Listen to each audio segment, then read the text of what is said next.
Contract with America, 1994, before my time in Congress. The platform was we're going to eliminate the Department of Education. 6 years later, Republicans are giving the Department of Education more authority over schools in Olathe. Yeah. It makes no sense. We got bought into this deal. I think what happened was there was a national poll that showed education was the #1 issue that Americans cared about at the time.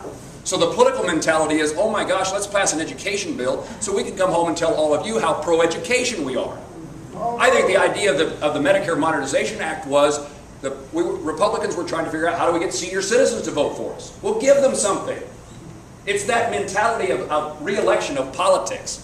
And so, another one, I haven't talked about this one very often, but I voted against the creation of the Department of Homeland Security.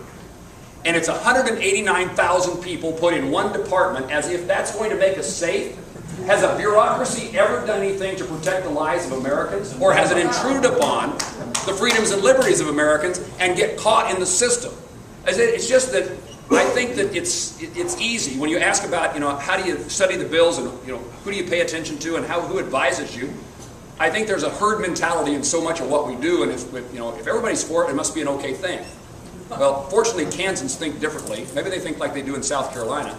I just think that, again, there has to be this idea that things are right, things are wrong. You got to make the decision which is right and which is wrong, and you got to vote that way.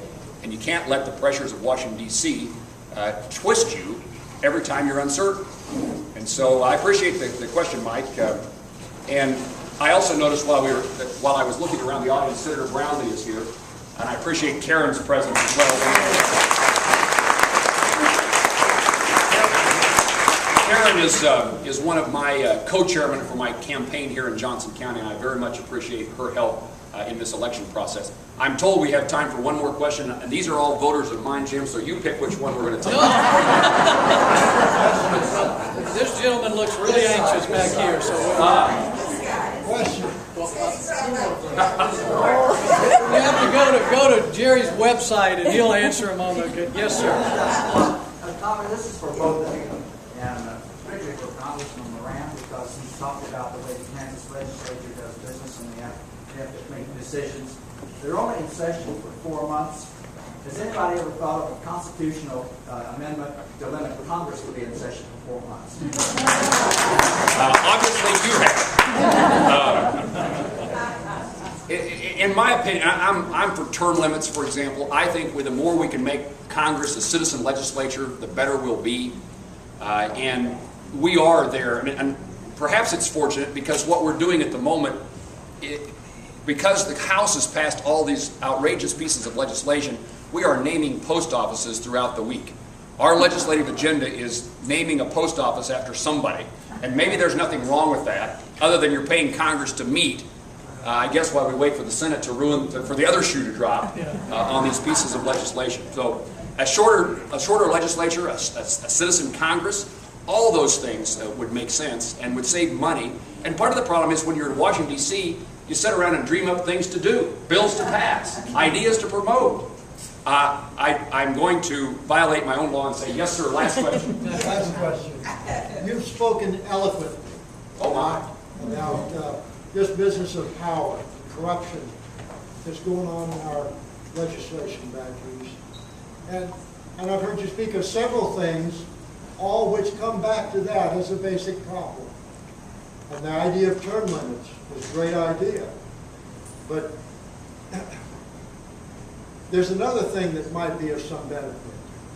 Has anybody ever talked about requiring under law a sunset provision in every piece of legislation that's passed?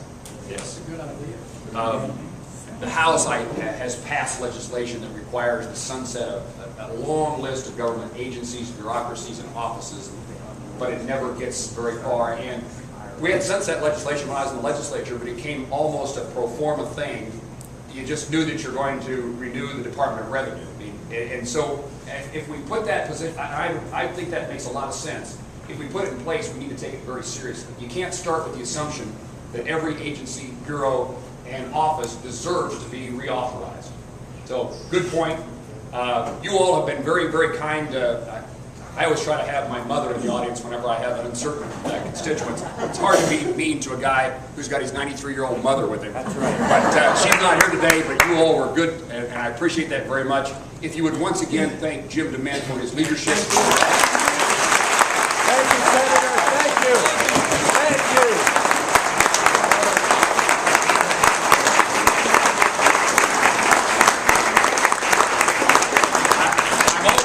That in Johnson County there's a difficult time getting people to vote in August 3rd primaries. And the perspective from folks out west is that you're all so wealthy you go off on vacation. I don't see many vacationers in this audience. But if by chance any of you are not going to be here on August the 3rd, would you please ask for an advanced ballot or an absentee ballot? Voting matters, and I appreciate the fact that you all are here because you care about the future of our country.